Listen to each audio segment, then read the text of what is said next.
day Andre was born was Tuesday, was Bible study in Ypsilanti. I would go to Bible study in Ypsilanti on Tuesday and then go to prayer chapel on Wednesday. So I happened to be in Bible study in Ypsilanti, St. James Church of God in Christ in Ypsilanti, and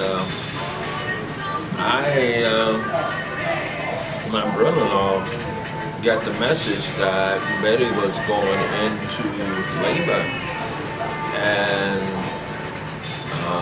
I think it started around 9 o'clock. Did we drive you to the hospital?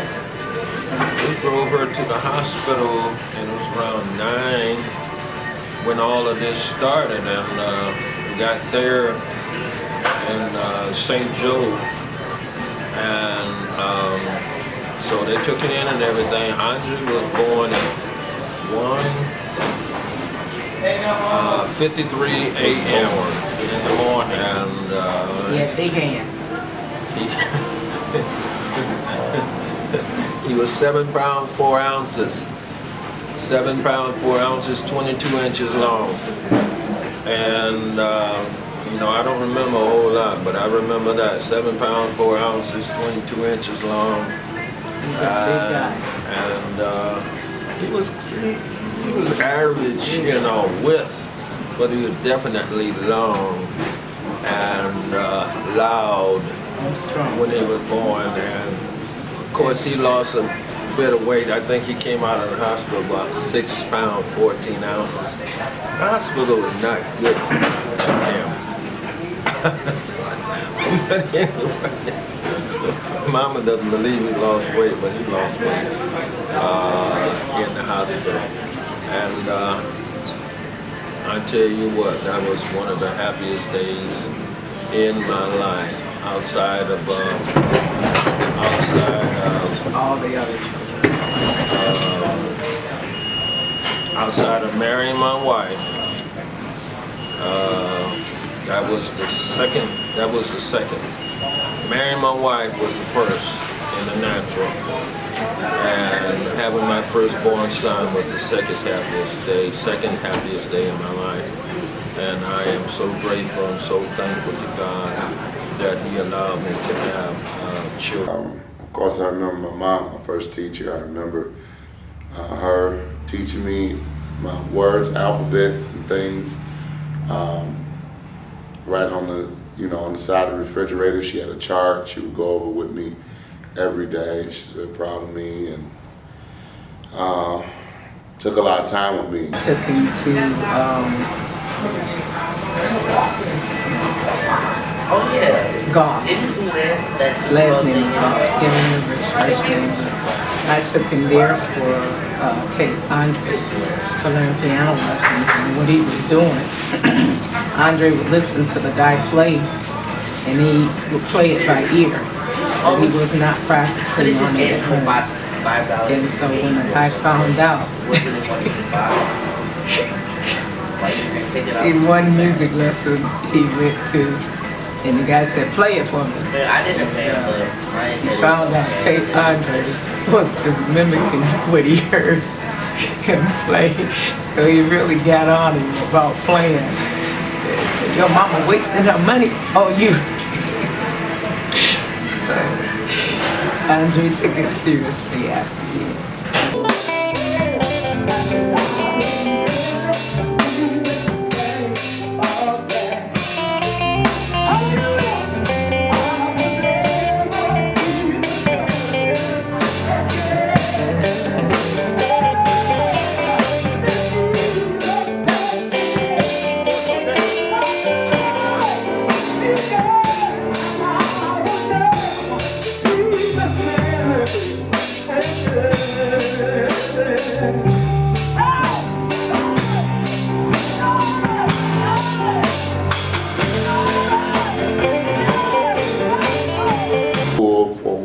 I think my dad got laid off when Ronald Reagan became president. Ironically, he voted for him. And then he got laid off. And my mom was laid off previous to that. So things began to get hard. We went and focused Hope Cheese and all that stuff. and food stamps back when you had to rip it out the book and pay it to the people. And you know, consequently, that led to some shortages in things, and clothes. Like when bell bottoms was out, I was still wearing them, so I took tube socks, yellow tube socks, and ran around there, you know, like, oh, I got straight legs. And I remember going to school with a hole in my boot, like right over the toe. It was like a hole there. It was amazing. And so I was always ridiculed by the kids. I was always picked on. And I was the only child, and I was very nervous, past mama's boy. I think, but the big thing was that the devil was out to try to destroy my life. He loved to play baseball. He loved to play basketball. He was so happy when he was big enough to beat me in basketball.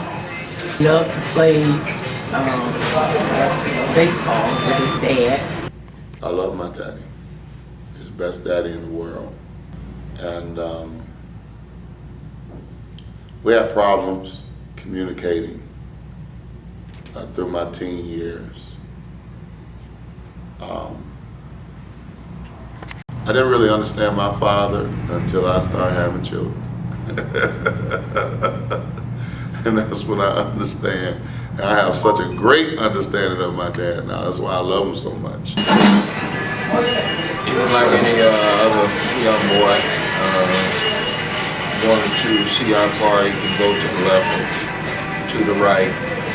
And for a while there, he was stealing the candy that we were selling. We used to sell candy for the church, and the chocolate, the crunch, the almonds, fundraise. The candy was situated so that you could slip out the candy, slip it out of the cover, and also slip it back in. So what he'd do, he'd eat half of it, and then he'd put it back in, you know. So I was praying one day, and the Lord, I forget the particulars, I don't know if he spoke or if he showed me that he was stealing the candy. I think he most likely spoke, maybe a combination, but he let me know in an indisputable way that the boy was stealing the candy. And so I looked in there, and sure enough, he got all these bars of candy. But these people are being shorted and getting half of what they're paying for. I was, huh?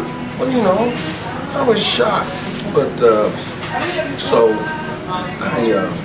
was a little upset. And well, I was a lot upset, okay? And so I just called him to me, and you know, did what I do, and started whipping him. I didn't tell him what I was whipping him for. I didn't feel like I should. I felt like he knew what I was whipping him for. So I whipped him, and I asked him, I said, now, what am I whipping you for? And he told me I did this. I went outside and I wasn't supposed to, so I whipped him again. And then I asked him, I said, son, what am I whipping you for? Oh, I didn't do what Mama told me. I said, that what you whipping? And then I whipped him again. Well, the third time he just let it all hang out. Because he realized until he came totally clean, I was going to take my time and beat his behind. And so he finally